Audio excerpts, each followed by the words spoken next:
Good morning,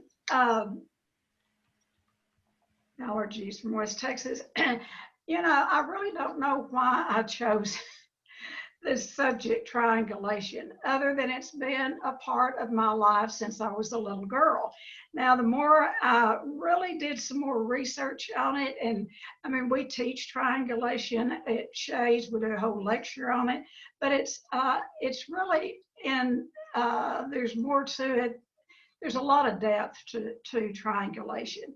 And like I said, and there's some ways that I wished I hadn't even gotten into because it really has hit home. I will report that I no longer practice triangulation to the very best of my ability, but I was taught triangulation from a very narcissistic mother. And in doing this research, that's what I've seen, that usually it starts with a narcissistic parent. But anyway, triangulation is it is codependency at the max. What it is, it's a way, it's manipulation tactics. It's way to get where one person will not communicate directly to another person. And so they bring in that third party and communicate through that third party. Now, this can happen, like I said, it can happen in families, it can happen in coupleships, it can happen in the country, it can happen on the playground, in the board meetings. So I want to talk about what it really is, and then how to learn how not to do it. And I will share with you about, and I've shared, bless my mother's heart. She was very sick. I think if she was a very smart woman, I always want to give her that, but she never found recovery. She was raised an orphan. And so somewhere along the line, she became very narcissistic. It was all about my mother.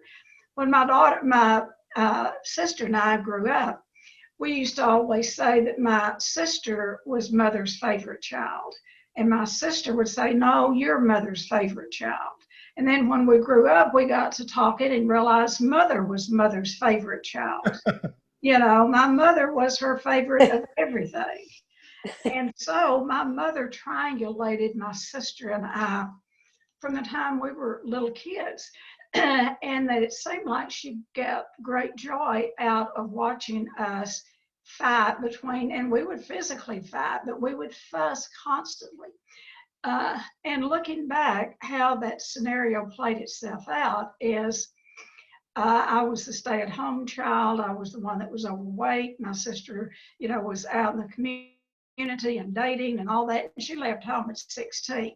But what would happen is I'd be my mother's best friend and confidant. It'd be the two of us, just me, another, and my dad would be off doing his thing. And then my sister would come home. She being a little older than mother, and my sister would talk and exclude me. And I'd get my feelings hurt. And of course, I'd go down to the grocery store and steal candy or do something to find food to eat. But it was never the three of us.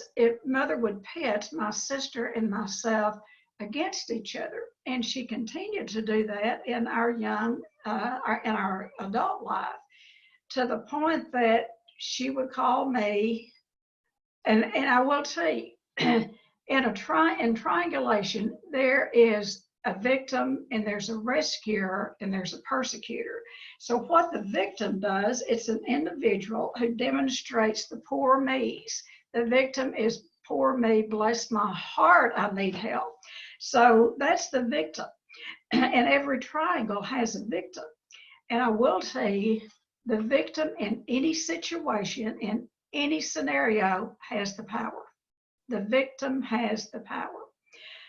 And the victim is the one that gathers up the other two players. So they are have the poor me's, and they need lots of sympathy. And I want to say this, and my friend here will frown at me for she'll call it cussing, but you know, sympathy doesn't do us any good at all, particularly for addicts. It does zero good. Do not sympathize with an addict because they feel sorry for themselves enough. You can find sympathy in the dictionary between shit and syphilis, and it'll do you about as much good. Sympathy is a deadly emotion for an addict to feel, because, and if you buy into that and you sympathize with them, it's going to just grow and grow the pathology. So the victim is caught in that poor me. They're looking for sympathy, and then what? With every victim, there's a persecutor. There's someone after them. There's someone pointing the finger at them. There's someone doing something to the victim. Always, you know, a persecutor, or the victim perceives that there is a persecutor, and so then they need a rescuer. Now that third party might already be in that triangle, or the victim will find someone to bring in there to agree with them. And you know, it takes 3 sick people to keep this going. One can't do it by themselves. It takes all 3. So the victim is the one that has the poor me's, pour me another drink, or pour me another milkshake, whatever. Anyway, and they need someone in there to help them. And so a persecutor is someone that attacks the victim in some way, the persecutor. And then there's the rescuer. Now, from the time I was a little bitty kid, I was, of course, taking mother to doctor's appointments, and I was reading about everything she had physically, and I was doing this, and you know, for a while I'd take her to AA meetings and all, and I would read, and I'd get information, and I'd be 12, 13 years old, that I would be the one, a lot of times, that would persecute my mother. Well, if you'd stop drinking and do this, if you'd stop doing it, I mean, I was after her all the time. And then my sister would come around, and bless mother's heart, she would get my sister to rescue her. And then, you know, that I would turn out to be the victim. They would both jump on me. So you don't stick with one of those. It's traded out. We can do that triangulation with ourselves. I mean, we can triangulate ourselves. For instance, we can be the victim of, you know, maybe gossip. And then maybe we are the gossiper. And so then we will rescue ourselves, you know, or we'll persecute ourselves for gossiping. And then we'll rescue ourselves, you know, and count it as information that somebody needed to know. You know, it's that triangulation is about minding other people's business, and it's about gossip. It's about manipulation. And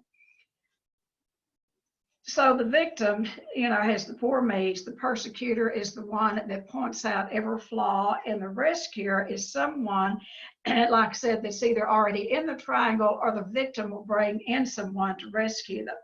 And so a person who participates in a triangulation like this usually suffers from low self-esteem.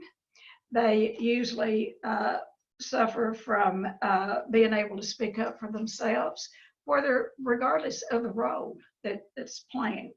And it is very much a sign of immaturity. Look on the playground. I mean, right now up in Buffalo Gap School, they're probably having recess. There'll be a kid up there that is maybe looks around and nobody wants to play with them. And so they're the victim. They're the little victim. And then maybe there's a new, a bully on the playground. Well, they'll be bullying the kid. because maybe the kid's overweight or wears thick glasses or too tall or too something. And then there'll be someone to rescue them. And before long, the rescuer and the persecutor get to fighting, and the victim goes off and forms another triangulation. It happens all the time. Any of you saw and I'm not going to get into it, but if any of you saw the debate last night, there was triangulation all over that whole mess. It was all about triangulation. We didn't hear anything about future plans or anyway, I won't go into all of that, but that is on the major level of, when you bring in someone's family or someone this or another person into any conversation, what you're doing is trying to avoid being honest with yourself and who you are. We can stand alone how you know if you pass that immaturity stage and get into some maturity. And I don't know of any Al-Anon addict that I've ever known that got to the program with very much self-esteem. Most of us come in with we're either way up here, we overesteem ourselves and we have to be brought down to reality, or we come in with low self-esteem. Either way, we're focused on ourselves. So when we have that, what it is, we cannot, I'll tell you how when you're healthy.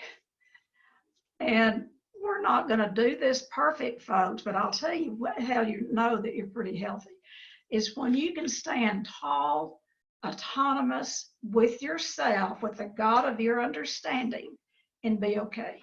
When you can be okay within yourself and you can take care of yourself, and you don't have to be in a relationship in order to be someone, then you can choose to be in a relationship. But if you go into any type of relationship thinking that that other person is going to give you something, what you're saying is, I'm not worthy of God's unconditional love. And so when we can stand alone and know that we're a child of God, perfectly imperfect human beings, then we can stand with someone else. Now, when we are healthy, we're going to choose healthy people to be with. I mean, that is a fact. Sickness seeks its own level. Sick people will choose other sick people to be with. Now, they might, they can show up and look kind of good, and they might slip in there and find somebody healthy to be with. But I'll tell you, a healthy person, when that sickness comes up in that coupleship, they'll get out of it. Because when you're in a relationship with an untreated codependent, they can't stand alone in any relationship. They have to bring someone in there. For instance, this is, anyway, my own personal stuff is all I can share with you for a fact. For instance, young married, my husband's an alcoholic. He'd go out drinking, blah, blah, blah. And I'd get on that phone and I would talk to my mother. Now, she was a practicing drug addict, sickest woman I've ever known. But I would call her to be my counsel, and I would talk all about how bad, awful my husband was. And I never told her that I beat him up with the vacuum cleaner when he came in drunk, or I never told her that I would rage at him. I only told her what he did. And I would lay it on thick. Are y'all with me? One day when, we'd come through a bad weekend, and of course I'd fill mother in on all of it. Then my husband would come in and we would, make up, everything would be wonderful. And he'd come in, we'd made up all of that. That Monday morning, I looked out in my driveway and there was a moving van out in the front of my house that my mother sent to my home to move me back home with her. And that's when it hit how sick this was, me telling my mother about how bad my husband was. And so I would tell anyone in a coupleship, do not talk to family members about your spouse unless you're going to say good things about them. If you're going to talk to someone, particularly family members, about another family member, particularly a spouse, what you're doing is that triangulation. And, you may get in a good mood with your, family member, but the other person won't. And it keeps that constant struggle and fussing and fighting going on. So another thing is when a parent will talk to a child about the other parent. That is the ultimate of triangulation. My dad would come to me and want to know what, my mother was doing, or he would talk about, about how, bad she was and how awful, and he wanted to leave her, and then mother would turn around. And of course, I would go tell mother about what dad said. And then my mother then would tell dad what I said. Before long, both of them would be mad at me. That's how triangulation works, is because it just goes from one to the other to as far as the victim. So it's parent to child. When a parent is trying to talk to a child about the other parent that is sick, and it is also forms that triangulation. So I brought that triangulation into my adult life, and I'm not proud of this, but I had very, very low self-esteem. So the scenario would be, I would be at church, I'd be somewhere, PTO, wherever, and I would draw someone to me, and we would become friends. And then I wouldn't feel worthy of having their friendship. And this person may be very talented. They were, might just be a wonderful person. But I didn't feel good enough about myself to have a relationship with that person. So I would bring in another friend to introduce the two of them, because I would think those two people are outstanding. And I wanted the other one to know that I knew somebody that, this is sick stuff. So if y'all haven't ever done this, just, let it go over your head. This is what triangulation is at the max. So I get these two friends of mine together, and then they would strike up a friendship. And because they would have things in common. And they might go off and do something without inviting me. And it would hurt my everlast feeling. And then I would mark both of them off of my list. I would never talk about it. I would just mark them off. And I did that in so many of my adult relationships. I did the same thing that my mother did with my sister and I. That's the only way I knew how to have women relationships.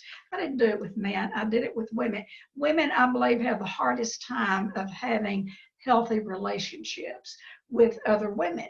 We learn how to be, usually we get our good feelings about ourselves if we have a healthy father from our dads. Fathers can, what fathers do, the best gift they can give a daughter is to affirm them, tell them they're beautiful, all those things. But we learn how to be women watching our mothers.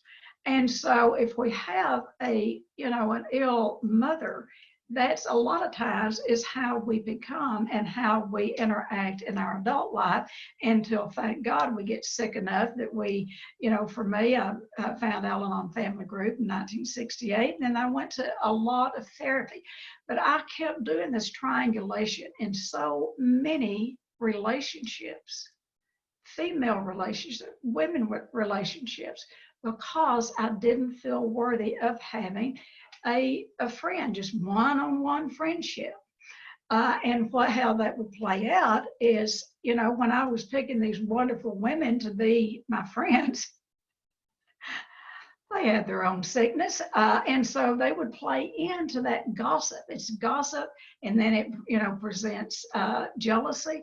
And for addicts to get into that, it is serious business, because when we get into those bad feelings about ourselves, what our brain tells us to do is either go drink, go overeat, go do something in our addiction to ease the pain. So I even did this triangulation in my business. I never felt worthy of really being a business owner. I didn't think I had the, uh, I'll tell you, my first sponsor, and not first, but one of my sponsors and spiritual directors said, after I started Shade, she said, "You are the gutsiest woman I've ever known. You have got more."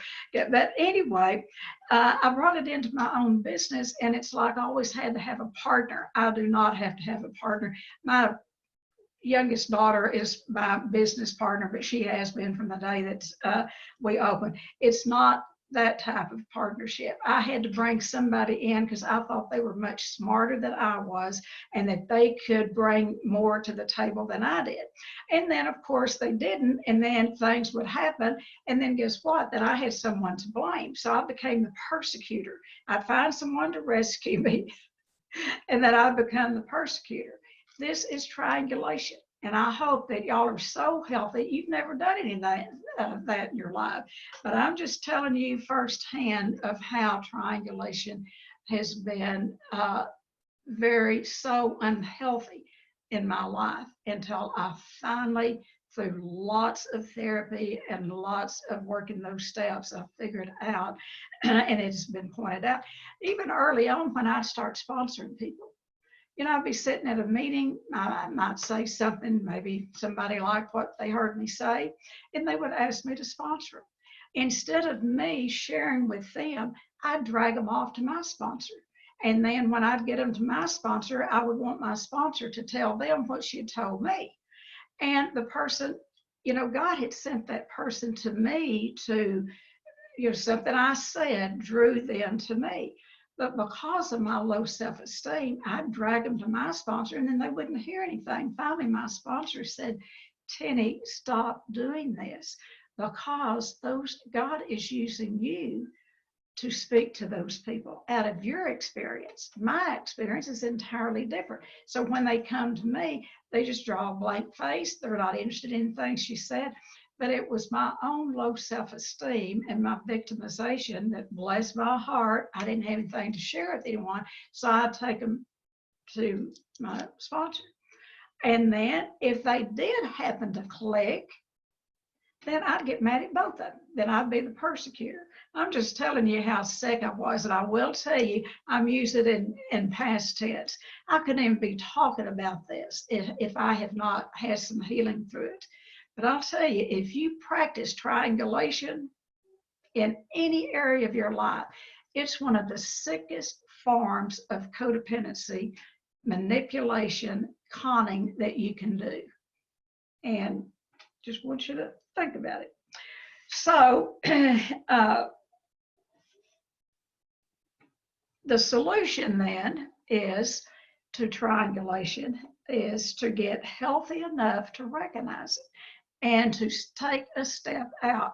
It takes 3 people to get into this triangulation.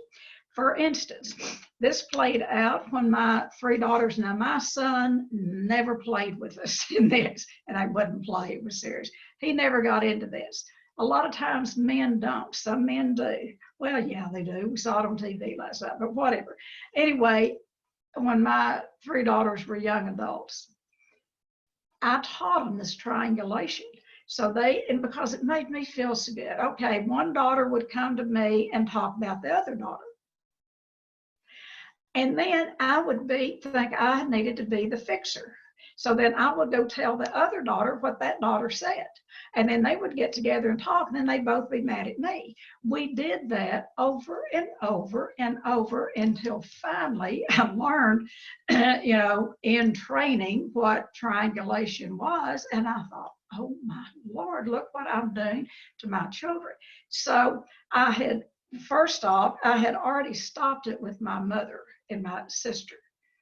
Because how I stopped it with my mother and my sister, I'm backing up a little bit, how through Al-Anon I learned to, when my mother would call me and want to talk to me about my sister, what I learned to say was, "Mother, I can talk about me. We can talk about me, we can talk about you, and we can talk about my children. But I cannot, you know, because they were little, you know, babies and all, I can share about my children. I can share about me, and you can tell me about you. But we cannot talk about my sister and her children." Mother didn't call me for 6 months. And that was good because, she found somebody else to do that with, I guess. So when you pull out of a triangulation, those that you're doing this with, they're not going to like it. And they're going to blame it on you that you're self-centered or you're too busy or you're all, into yourself, all of that. So I had that frame of reference of how to stop the triangulation with my mother and my sister. My mother's passed away. I still don't have a relationship with my sister. She's in a mental hospital today and will probably die there. She never found help through living in the home that we came out of. She came out of the same woundedness that I came out of. But getting back to my daughters when they were younger, young adults, one of them would come to me and talk about one of their sisters. Well, I thought it was my job to help fix it. So I'd tell one of the sisters. Well, then the two of them would get together and then I'd get with the third one and they wound up all of them mad at me. So I had to do the same thing with my daughters that I did with my mother and my sister. I had to pull myself out of there. And I will tell you, we do no triangulation in our family today at all, 1,000%, because we don't. We've learned through lots of heartache. Now, if there is something that I need to know about one of my daughters, maybe somebody's sick or something, that is a little different. Absolutely, if somebody's been in a car wreck, or anything like that, that's not triangulation.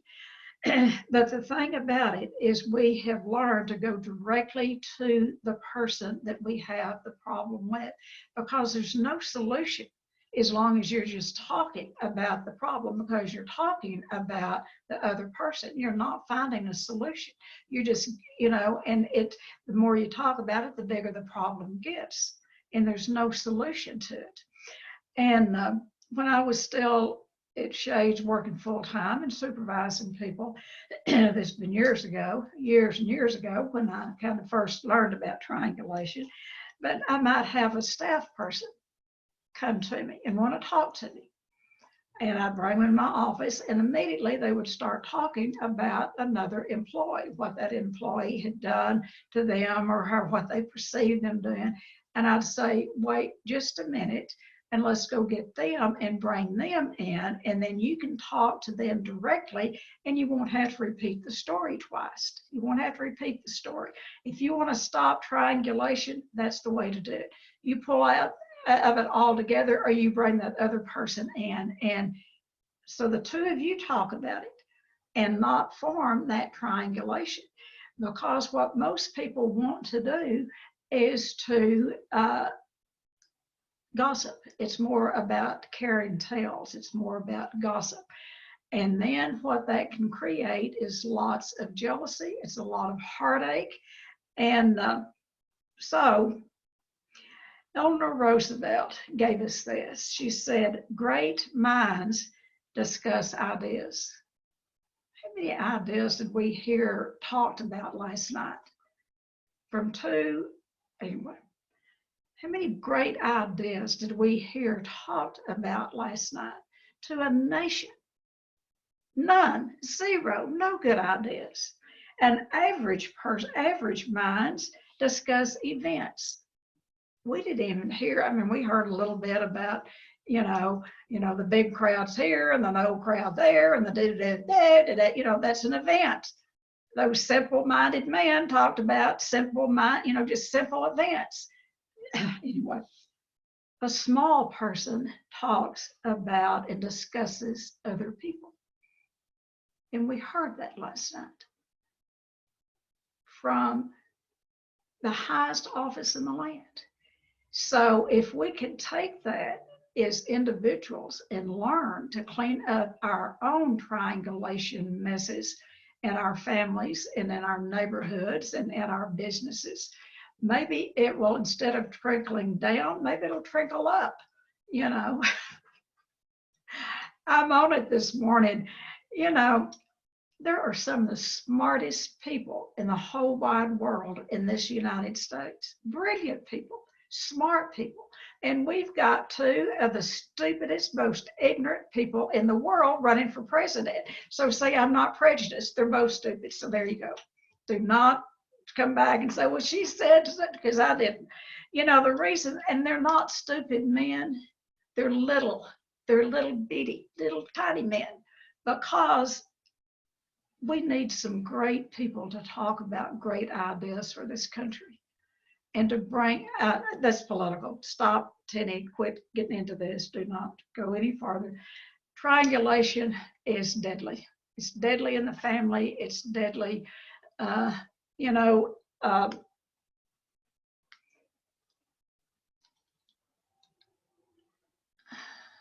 and it can stop. It can stop when you can pull out of that, because when you're in a triangulation relationship, you are getting something out of it. And that's what you have to look at. What are you getting out of that? When you're the victim and you engage somebody, maybe someone, you perceive someone persecuting you, someone's talked about you, or someone's done something to you. And then there's a person there that will bless your heart and they will try to rescue you. And then the rescuer a lot of times will get mad at the persecutor. And then the rescuer and the persecutor will get together and they will figure out the victim is the head of this. The victim, like I said at first, has the most power in any triangulation. The victim does, because they've got two people there that they are dangling by being the victim. They've got the persecutor and then they've got the rescuer. When you're healthy, you don't need anyone, you don't need to persecute anyone, nor do you need to listen to anyone persecute you. So therefore, you do not need a rescuer. There is a rescuer for all of us, and that is, in the big book of Alcoholics Anonymous, it talks about on page 552, if you want to know how to get rid of a resentment for a person, you get on your knees every morning and you pray for that person, that God will give that person everything that person needs to make their life work.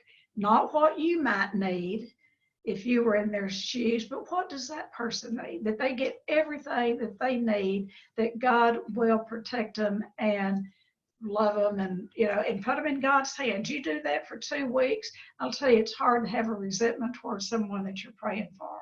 If you have a resentment, you try that for 2 weeks and see what happens. And what that does, that gives you 2 weeks out of the triangle. When you're praying for someone in that triangulation, neighbors can do this. Neighbors. And I would listen to my mother. She would have the gift of the gab, and like she'd have, of course, she's always said, but maybe somebody'd come over from next door. And they'd spend all of their time drinking coffee and talking about the woman catacornered across the street. So all they talked about is a woman across the street. And then maybe the next afternoon or something, the woman across the street would come over to Mother's. Guess what they talked about? The woman next door. And that's all they talked about was and that's gossip. So I don't know if any of you have ever practiced this, if you're healthy enough or willing enough to share it, because it is something that codependents practice.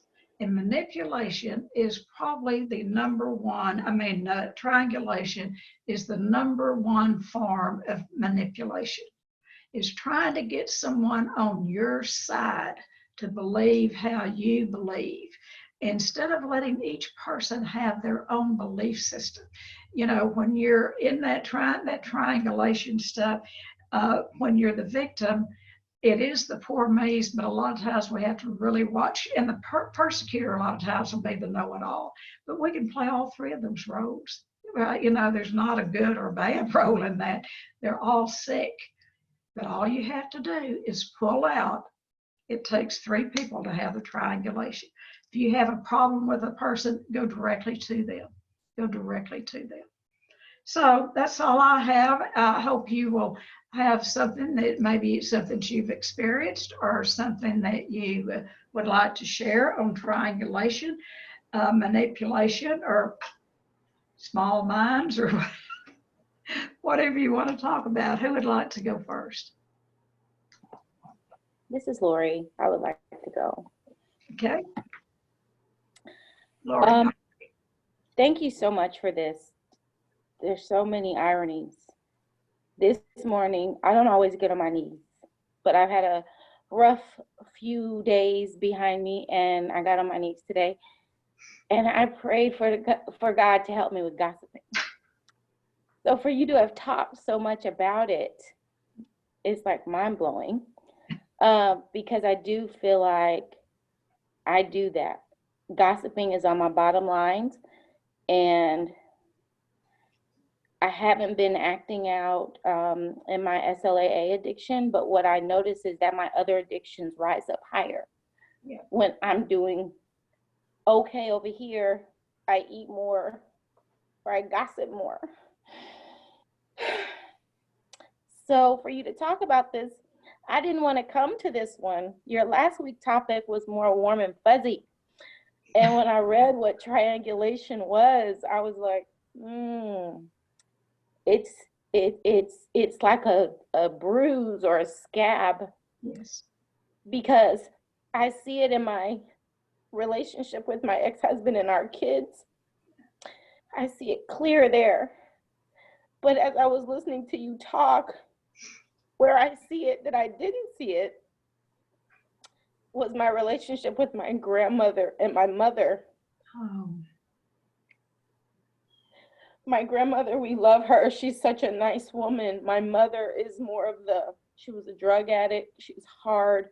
She was molested as a child by my grandmother's husband. It wasn't her father, it was her stepfather.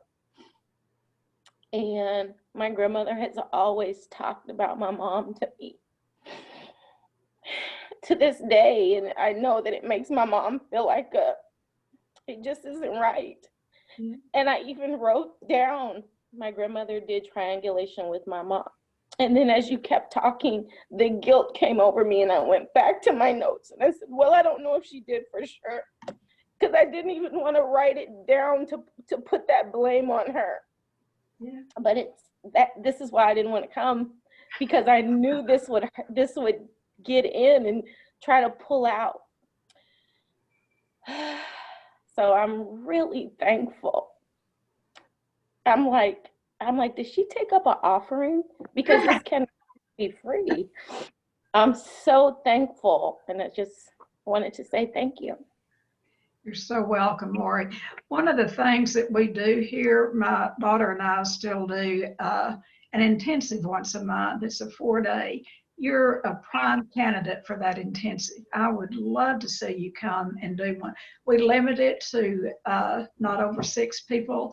4 to 6 is a good number because we do really intense work. And we start in the morning and we work till night. I mean, it's usually 12-hour days.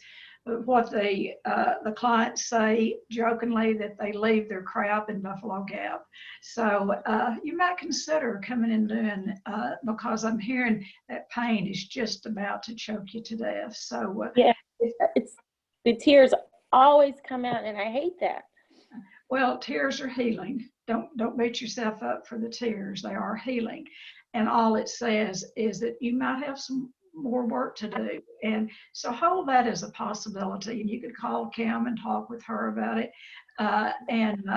We've done them since, over 30 years, at least once a month, and sometimes 2 or 3 a month, but now one a month. So think about it, but thanks so much for sharing.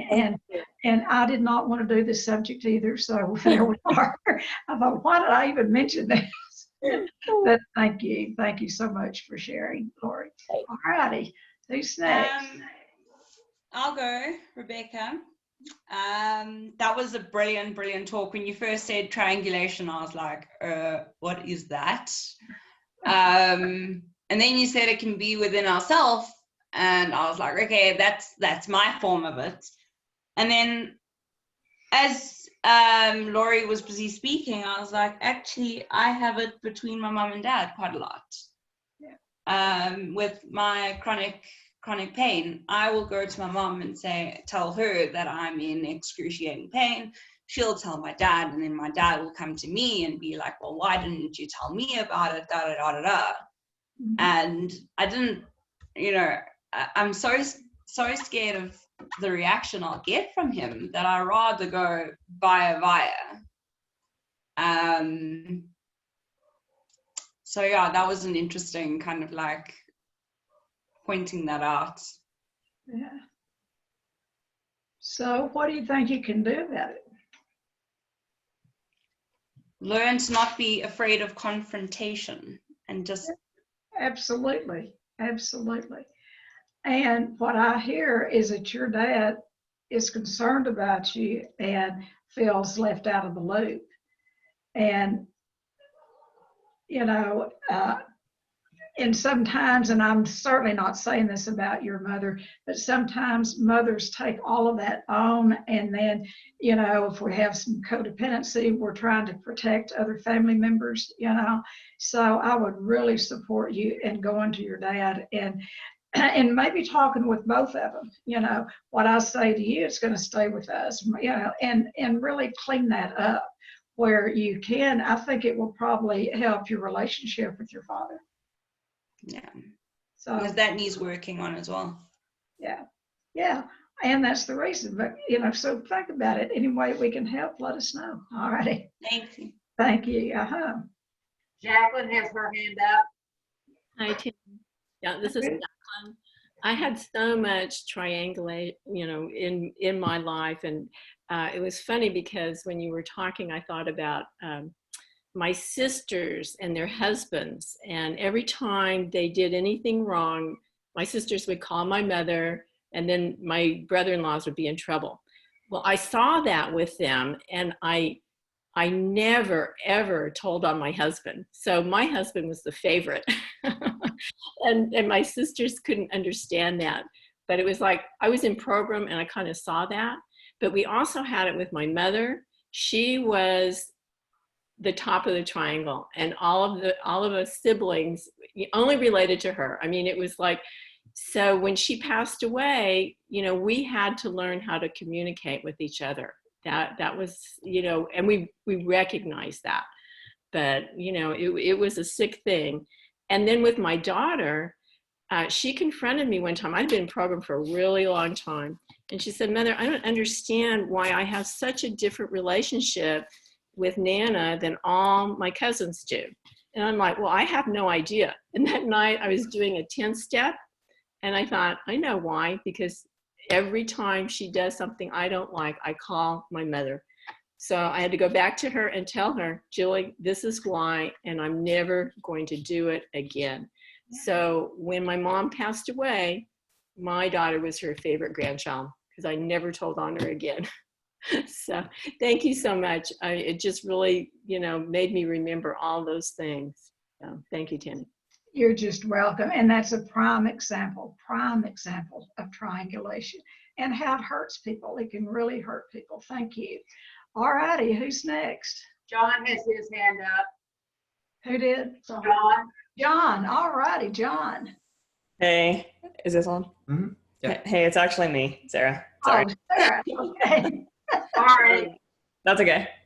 It's under John's name. But I've been processing a friendship that it's terminated recently through these series of your talks.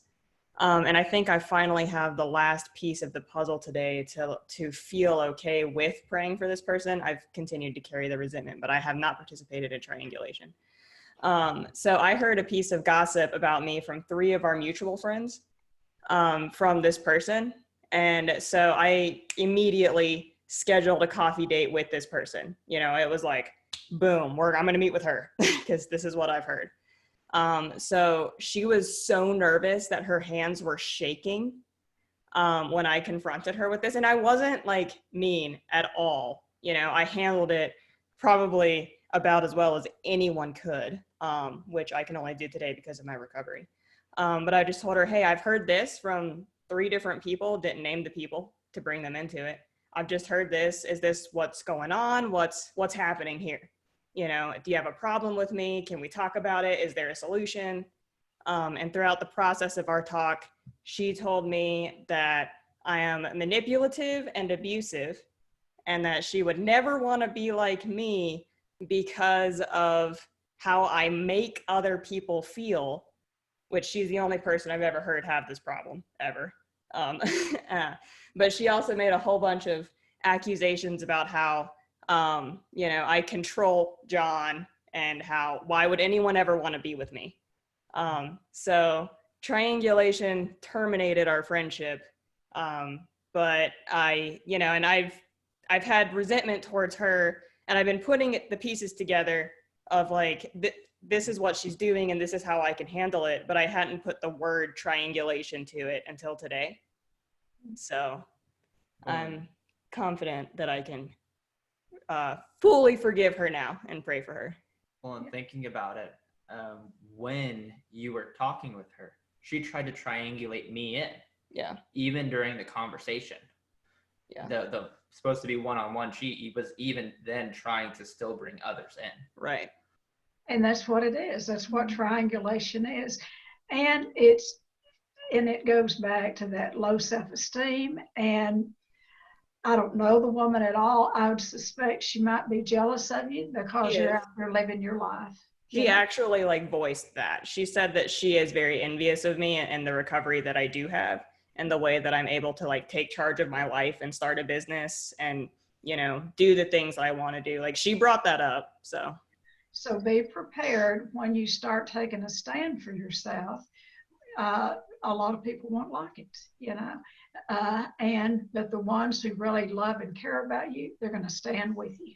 And that's what matters. We only need about 3 to 5 people in our safety net. You know, we can know a lot of people, have lots of wonderful acquaintances, but really about 2 to 3, 5 people in our safety net, that when something happens, they're going to be there to help catch us, you know.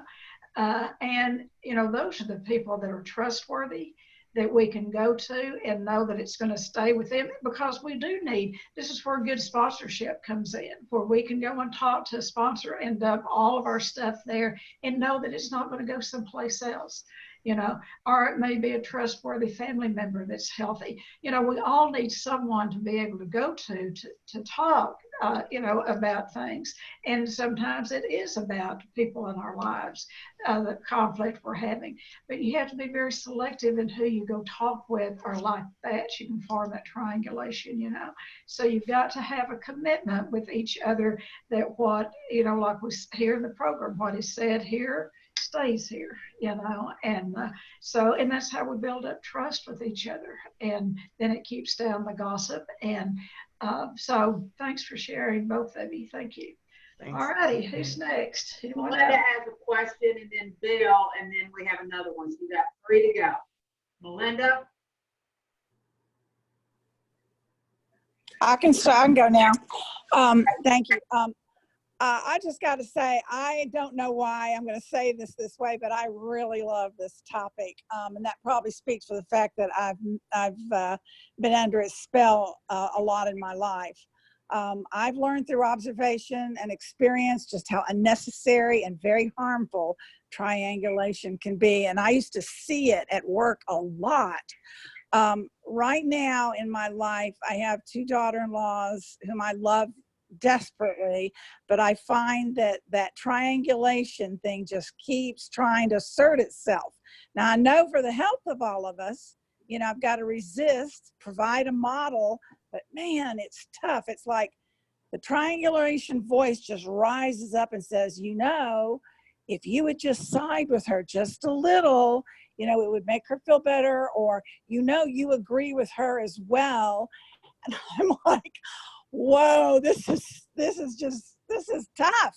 It's tough when the voice of manipulation rises up and tries to convince you of things that if you could just take a step back, you know that is not the way you want to go, and that is not going to help you or help anyone.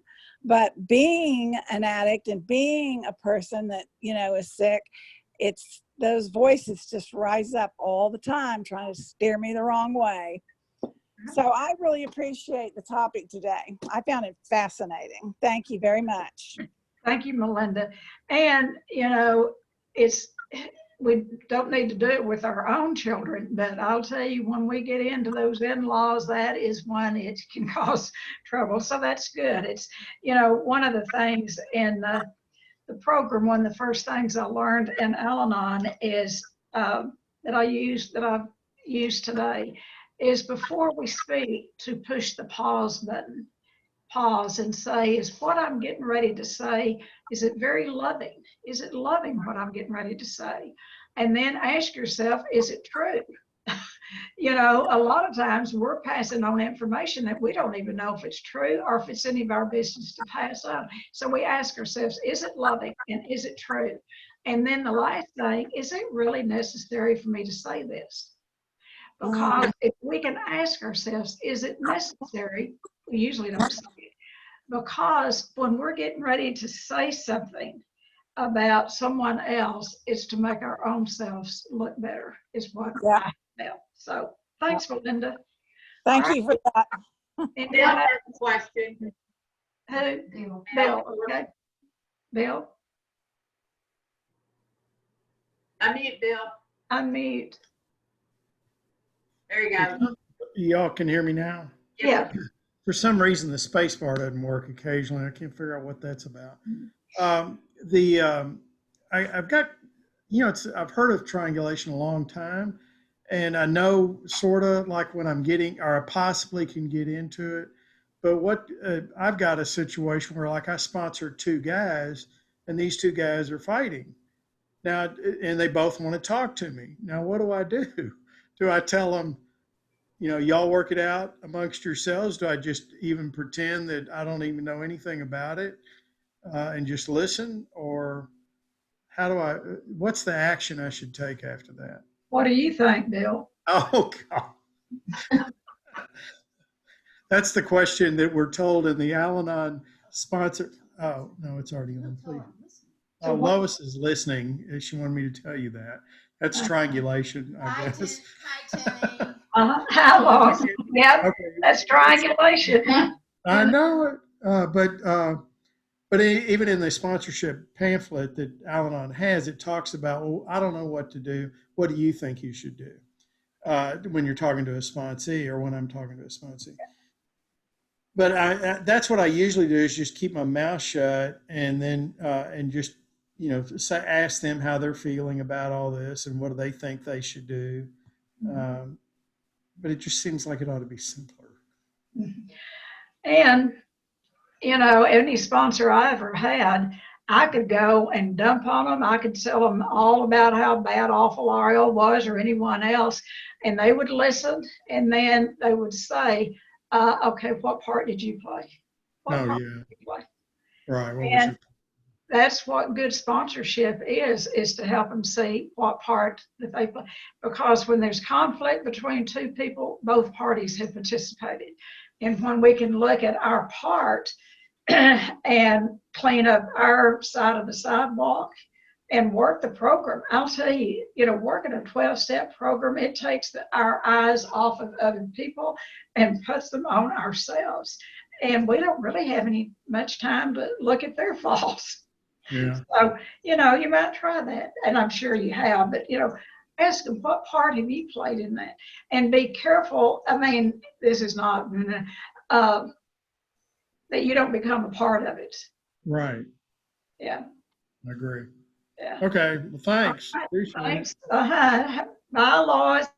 I hear you, but I don't see you. Okay. All righty. Who's next? I don't know who Samsung Galaxy S7 is, but they have their hand up. They want to unmute. Okay. Hi, Tennie. Thanks so much for the talk this morning. That was really amazing. I just wonder if you could go back to clarifying a bit more when you talked about kind of like healthier venting, if that's even a thing, or like debriefing. It sounds like what's core is when you feel the need to kind of unload, that it's with somebody who you have such a relationship where they'll hold you accountable if that's appropriate. Can you just say a bit more about that?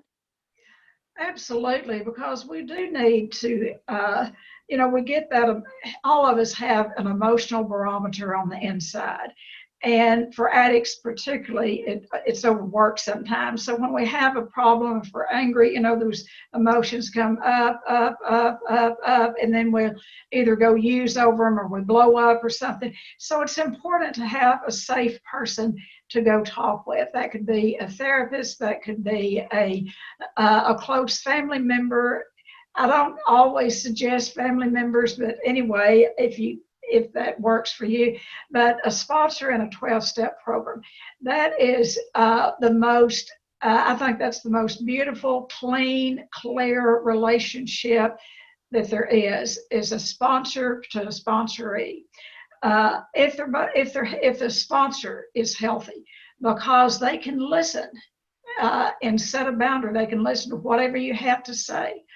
And a lot of times we need to just be able to dump it. We don't even need anyone to tell us what to do. Deep down, we know.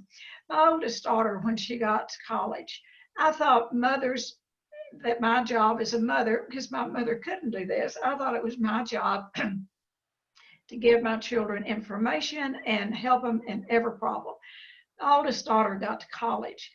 And one day she called me and she said, Mom, I want to talk to you about something that's going on here at school with a roommate or something. And she said, all I want you to do is listen and don't say anything. Don't give me the answers. And that was a big gift that she gave me. And I just listened to her. And that's the gift that we can give each other, is to have a listening for each other and let it stop with us.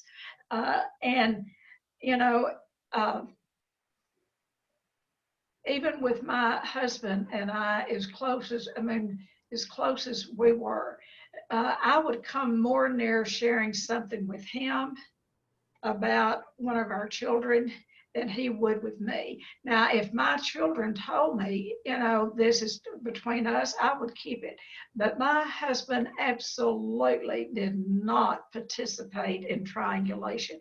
And he helped me with that a lot. So I don't know if that helps, but we all need someone, and a good sponsor or a good therapist, where we can just go dump it and then and they can help us see our part, because that's all we can change is our part of it.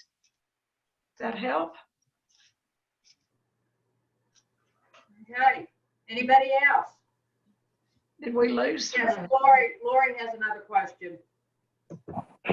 So do you feel that after learning this, the right response is not to go and to tell all the people you feel like you've been involved with triangulation or gossiping that, hey, I'm turning over a new leaf? You feel like just pull yourself out of it and show them by your actions?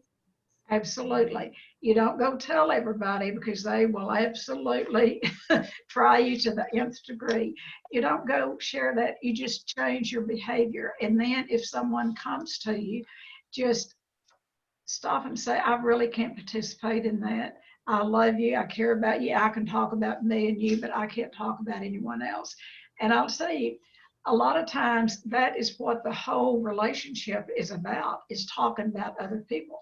And when you stop that, you may not have a lot in common, but that's the chance that we take in recovery.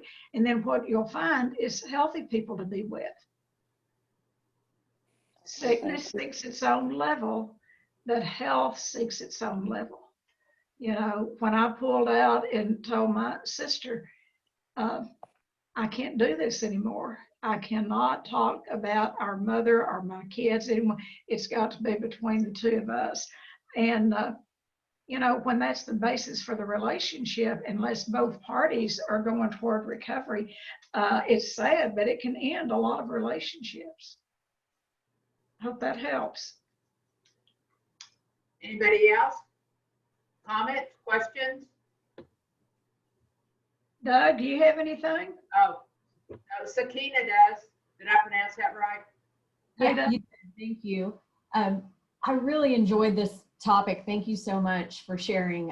When I saw the topic name. I knew conceptually what it was, but I was thinking, oh, this doesn't really apply to my life. And then when you started talking, I started to see all the ways, even within myself, within relationships, within family relationships, how this has played out. And I really appreciated what you said about kind of examining what I'm getting out of being in some of these triangulations, because that's not something I've really ever stopped to think about. I've just kind of known that I didn't call it triangulation, but I knew I am in relationships where one person is the victim and is coming to talk to me as the rescuer. And what am I getting out of it? And why am I finding it so hard to say, I don't want to talk about this other person anymore, the perpetrator, the persecutor. And so, yeah, that's making me think, what am I getting out of this? And why am I finding it so hard to extract myself? And then also how the guilt of when that victim is coming to me and kind of wanting me to rescue them, if I can't rescue them, the guilt that I feel has kind of fed into my own disease. And so it kind of keeps me in a negative place. And so I really appreciated this topic. It's a lot of awareness that I think I'm going to be thinking about. Well, thank you. And I'll give you one word. It's really what we treat here. We treat all addictions, but it boils down to one word. We call it the big C. We treat control here. Addicts like to control other people, places, and things, and not even addicts. But when we're in that triangulation, it's all about control, regardless of which position, rescuer, victim, or persecutor. So think about that. It could be that need to control and how it feels to be, sought out to be the listener, and then feeling guilty because you can't rescue. So thanks for sharing. Thanks. All righty, anyone else? Any of you ever practiced triangulation?